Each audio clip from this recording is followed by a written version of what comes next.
जय श्री राम। कैसे आप सब लोग? आई थिंक आप सब लोग बहुत अच्छे होंगे, बहुत अच्छे अपनी लाइफ को एंजॉय कर रहे होंगे। तो जैसे सबको पता ही है कि अभी दिवाली चल रही है, हम श्री राम के भजन गा रहे हैं, भजन सुन रहे हैं और उन्हीं का जो है गुणगान कर रहे हैं और दिवाली मना रहे हैं, अच्छे से सबको विश कर रहे हैं, सबको जय श्री राम कह रहे हैं। तो आपको भी जय श्री राम, हैप्पी दिवाली। और जो आप अच्छे से अपनी दिवाली को मनाइए। और आज का जो हमारा टॉपिक रहेगा वो भी इसी के ऊपर रहेगा, जो हमारा कल पर्व मनाने जा रहे, जो हम कल हमारा रहेगा गोवर्धन और अन्नकूट। और इसके बारे में हम आज जानेंगे कि अन्नकूट क्या है और गोवर्धन की पूजा कैसे क्यों की जाती है और क्या ये दोनों अन्नकूट और गोवर्धन सेम है। तो इसी के बारे में हम आज की बात करते हैं। तो चलिए आज की वीडियो को हम स्टार्ट करते हैं। जैसे कि आपको पता ही है कि अन्नकूट जो है वो भी कल के दिन ही मनाया जाएगा और जो गोवर्धन की पूजा है वो भी कल के दिन ही होगी। कल के दिन यानी कि शनिवार को 2 अक्टूबर को, ठीक है। तो जो उसकी तिथि है वो आज शाम को, मतलब शुक्रवार शाम को 6 बजे से स्टार्ट होगी। अन्नकूट जो दिन होता है उसकी प्रतिपदा जो तिथि होती है वो आज शाम से स्टार्ट हो रही है और कल शाम 8 बजे तक रहेगी। तो कल का पूरा दिन जो है हम अन्नकूट मनाएंगे और गोवर्धन की पूजा करेंगे। जो लोग इन सारी चीज़ों को मनाते हैं वो लोग ऐसे ये सारी चीज़ें करेंगे, क्योंकि शहरों में तो ये सारी चीज़ें नहीं हो सकती, लेकिन गांव में सब लोग मनाते हैं, गोवर्धन की पूजा भी करते हैं और अन्नकूट भी मनाते हैं। तो आज जैसे आपको पता ही है कि ये दोनों चीज़ें जो हैं भगवान श्री कृष्ण से रिलेटेड है। अन्नकूट भी भगवान श्री कृष्ण को समर्पित है और गोवर्धन की पूजा भी भगवान श्री कृष्ण के लिए की जाती है, क्योंकि गोवर्धन साक्षात भगवान श्री कृष्ण का ही रूप माना जाता है। और सब लोग यही बोलते हैं कि जो गोवर्धन है वो भी श्री कृष्ण का ही अवतार है, ठीक है। तो आज हम इसके बारे में थोड़ी और बात करते हैं। देखिए फ्रेंड्स, यहाँ से हमें कितनी सारी चीज़ें सीखने को मिलती हैं। एक तो ये कि हमें घमंड नहीं करना चाहिए। और घमंड क्या है, हम जब भगवान को और देवता को जब घमंड आ सकता है तो हम तो इंसान हैं, हमें तो ऑब्वियसली बात है कि हमें तो आएगा ही। और कई बार हम लोग घमंड में आकर बहुत सारी ऐसी चीज़ें भी कर लेते हैं जो कि हमारे पर नहीं करनी चाहिए। लेकिन अगर हम टाइम से अपनी भूल को सुधार देते हैं और हमें पता चल जाता है कि हम जो है कहीं पे गलती कर रहे हैं, तो फिर वो सारी गलती हमारी फिर गलती नहीं मानी जाती है, भगवान जी भी माफ़ कर देते हैं, ठीक है। और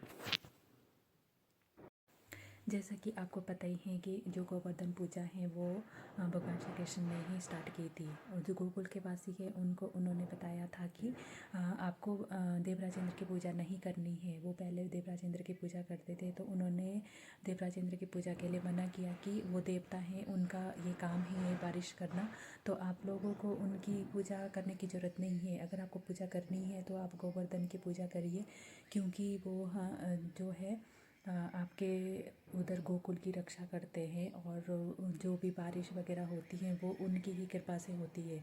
तो इस तरह से उन्होंने बताया गोकुल के वासियों को। तो उन्होंने जैसे ही गोवर्धन की पूजा स्टार्ट की तो उससे भगवान इंद्र बहुत ज़्यादा, जो देवराज इंद्र थे वो भगवान नहीं है, मतलब देवता है वो। तो जैसे ही वो देवराज इंद्र को पता चला कि अच्छा मेरी पूजा नहीं हो रही है, तो यहाँ पे तो गोवर्धन की पूजा हो रही है, तो ठीक है, फिर अगर ऐसी बात है तो फिर मैं बारिश ही नहीं करूँगा, ठीक है। तो जैसे वो बारिश नहीं कर रहे थे, लेकिन उससे भी उनको फ़र्क नहीं पड़ा। उसकी वजह से भी भगवान श्री कृष्ण जो है उन्होंने उसका कोई ना कोई जुगाड़ कर लिया था। लेकिन फिर उसके बाद, क्योंकि वो तो भगवान थे, उन्होंने बारिश का इंतज़ाम कर दिया था। लेकिन फिर क्या हुआ कि उनको बहुत ज़्यादा क्रोध आ गया। फिर उन्होंने कहा कि अब बारिश तो करनी पड़ेगी। उनको पता था कि उनका ये काम है, तो उन्होंने बारिश तो करनी थी। तो उन्होंने क्या किया कि बहुत सारी बारिश कर दी, बहुत ज़्यादा, कि अब उनको लगा कि अब मैं बताऊंगा कि मेरी शक्ति क्या है। मैं बारिश, अगर मैं नाराज़ हूँ तो मैं कुछ भी कर सकता हूँ। तो उन्होंने बहुत ज़्यादा बारिश करी, जिसकी वजह से पूरे गोकुल में प्रलय आने लगी। और फिर क्या हुआ कि भगवान श्री कृष्ण जो है सारे गोकुल वासियों को लेकर और गाय बछड़ों सबको लेकर गोवर्धन पर्वत के नीचे चले गए और गोवर्धन को भगवान श्री कृष्ण ने अपनी छोटी उंगली पे उठा दिया था। तो फिर उसके बाद जो वहाँ पे जो सारे जो गोकुलवासी थे, जो भी वो वहाँ से सब अपने अपने घर से जो चीज़ें खाने पीने की जो लाए थे, उसी का सब लोग, उसका सारे सबका जो भी जिनके पास जो चीज़ें थी वो सारी चीज़ें वो सारी मिलाकर उसका खाना बनाते थे। और जो भी खाना वो बनता था ना, वो सारी चीज़ें मिला के, तो उसी को अन्नकूट कहा गया बाद में। अब इसका भोग बन गया वो प्रसाद इतना अच्छा बना, सबका मिला के, सारी चीज़ों को मिला के एक भोजन जैसा बन जाता था, वो खिचड़ी के जैसी। तो वो उसका भगवान श्री कृष्ण को भी उससे बहुत ज़्यादा अच्छी लगी, वो वाला प्रसाद उनको बहुत अच्छा लगा। तो उसी दिन को याद करते हुए फिर अब भगवान श्री कृष्ण को क्योंकि वो अच्छा लगा था, तो अब उसी का भोग लगता है और उसी को अन्नकूट बोलते हैं। ठीक है, तो ये सारी बातें हुई थी। तो जैसे भी अब देवराज इंद्र ने 7 दिनों तक लगातार बहुत ज़्यादा बारिश करी, लेकिन उससे भगवान श्री कृष्ण को तो कोई फ़र्क ही नहीं पड़ा, क्योंकि वो तो भगवान थे, वो भी देखना चाहते थे, क्योंकि उनको घमंड आ गया था कि उनको लगा था कि मैं ही बहुत ज़्यादा हूँ। अब तो भगवान, वो ये सारी बातें भूल गए थे कि भगवान श्री कृष्ण भगवान है और उनका जन्म यहाँ पे किस लिए हुआ है। ये सारी बातें वो भूल गए थे अपने घमंड में आकर। अगर देवता यह सारी भूल कर सकते हैं, तो हम तो फिर साधारण से लोग हैं, हम तो क्यों नहीं कर सकते। हमसे भी बहुत सारी भूलें होती हैं, लेकिन अगर हम अपनी भूल को टाइम से समझ जाते हैं तो ये सबसे बड़ी बात होती है। तो देखो, वो भी देवता होकर उनको इतना भी समझ नहीं आया कि वो भगवान के साथ लड़ाई कर रहे हैं। और जब उन्होंने बहुत ज़्यादा बारिश करी, तो फिर बाद में जब वो थक गए, जब उनके उनके मतलब बारिश भी ख़त्म हो गई, जितना उनके पास पानी था वो सब ख़त्म हो गया और वो खाली हो गए, तो तब वो हार गए बाद में। तब जब फिर वो भगवान के पास आ गए और फिर उन्होंने बोला कि भगवान जी, त्राहिमाम हमारी रक्षा करिए। भगवान सब ने उनको समझाया, तुम ये क्या कर रहे हो, तुम किसके साथ लड़ रहे हो, भगवान है।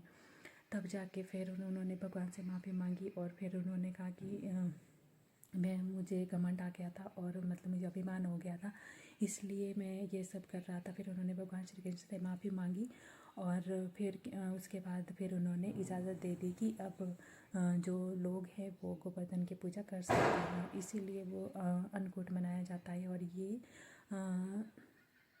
अन्नकूट जो है पतिव्रता तिथि को मनाया जाता है। ठीक है, तो आज जैसे कई लोगों को लग रहा है कि अन्नकूट 1 तारीख को मनाए या 2 तारीख को मनाए, वैसे अन्नकूट और जो ये गोवर्धन पूजा का जो दिन है वो आज शाम को 6 बजे से स्टार्ट होकर कल रात 8 बजे तक रहेगा। तो इसका दिन जो है वो कल ही मनाया जाएगा, जो अन्नकूट का जो दिन होता है और जो गोवर्धन पूजा होती है वो कल के दिन ही होंगी। ठीक है, तो आप भी ये सारी चीज़ें देखिए। और अगर आपको इसके बारे में और ज़्यादा जानना है तो आपको श्री कृष्णा देखना चाहिए, जो रामानंद सागर द्वारा बनाया हुआ श्री कृष्णा है वो आपको बनाना चाहिए। उसमें क्या होता है कि उसमें आपको सारी चीज़ों का अच्छे से पता चलेगा और वो बहुत ज़्यादा अच्छा देखने को भी मिलता है उसमें, और बहुत सारी जानकारी भी मिलती है जब आप इन सारी चीज़ों को देखते हैं। तो ये सारी चीज़ें होती हैं। लेकिन दिवाली, जब हम दिवाली का एक एक दिन जब हम अच्छे से मनाते हैं, और कितने सारे दिन होते हैं दिवाली के, अलग अलग दिनों में अलग अलग तरह की पूजा होती है, अलग अलग तरह का हमारी डिशेस बनती हैं और हम बहुत ज़्यादा इंजॉय करते हैं दिवाली को। तो हमारे जो त्यौहार होते हैं वो इसीलिए आते हैं कि हम लोगों को थोड़ा सा मतलब बहाना मिल जाए कि हम लोग थोड़ा सा इंजॉय कर ले। इंजॉय करने के लिए हमारे को थोड़ा सा बहाना जैसा मिल जाता है कि चलो हम ये दिन है तो हम इन दिनों को इंजॉय करते हैं, और हम नए कपड़े खरीदते हैं, नई चीज़ें खरीदते हैं, कितनी सारी चीज़ें होती है, बहुत ज़्यादा खुशी आ जाती है। सबके घर में, एक दूसरे के घर में जाते हैं हम और सब को गिफ्ट्स देते हैं, लेते हैं गिफ्ट्स। इतनी सारी चीज़ें होती है दिवाली में। और इसीलिए तो इन दिनों में हम लोग कितना ज़्यादा हैप्पी फील करते हैं। अगर हम हमेशा ऐसे ही रहें, हैप्पी रहें, तो हमारे लाइफ में रोज़ त्यौहार हो जाते हैं। और ये सारी चीज़ें होती हैं। और जैसे जैसे जो परंपरा होती है, सबकी अलग अलग परंपरा होती हैं, सब लोग अलग अलग तरीके से अपने त्योहारों को मनाते हैं, और ये सारी चीज़ें होती है। और सबके जितने भी मतलब इंडिया के कितने सारे स्टेट से, कितने सारे बहुत सारे लोग हैं, सब लोगों का अपना अलग अलग कल्चर है, लेकिन सब लोग मनाते सिर्फ दिवाली ही है। लेकिन सब लोग अपने अपने तरीके से मनाते हैं, सबका अपना अलग नेचर होता है, अलग सबकी डिश होती है, सब चीज़ अलग होती है, और सब लोग अपने हिसाब से दिवाली को मनाते हैं। तो आप भी ऐसे ही दिवाली को खूब अच्छे से मनाइए, और जितना आपसे हो सके हैप्पी रहिए। सब लोगों में अगर कोई और गिफ्ट नहीं दे सकते तो खुशी का गिफ्ट तो सबको ही दे सकते हैं। हम एक अच्छी सी स्माइल सबको दे दिवाली के दिन, हैप्पी दिवाली बोल के। ठीक है, तो आज की वीडियो में मैं ऐसे भी इतना ही कहूँगी। कल हम फिर से एक नए टॉपिक पे बात करेंगे। अगर आपको मेरी वीडियो थोड़ी भी अच्छी लगी तो प्लीज़ लाइक कर देना, शेयर कर देना और कमेंट भी कर देना, और मेरे चैनल को सब्सक्राइब भी कर देना। जिन्होंने मेरे चैनल को सब्सक्राइब किया हुआ उनको दिल से थैंक यू। और आप हमेशा हैप्पी रहिए, आगे बढ़ते रहिए और अपनी लाइफ को एंजॉय करिए। Thank you so much.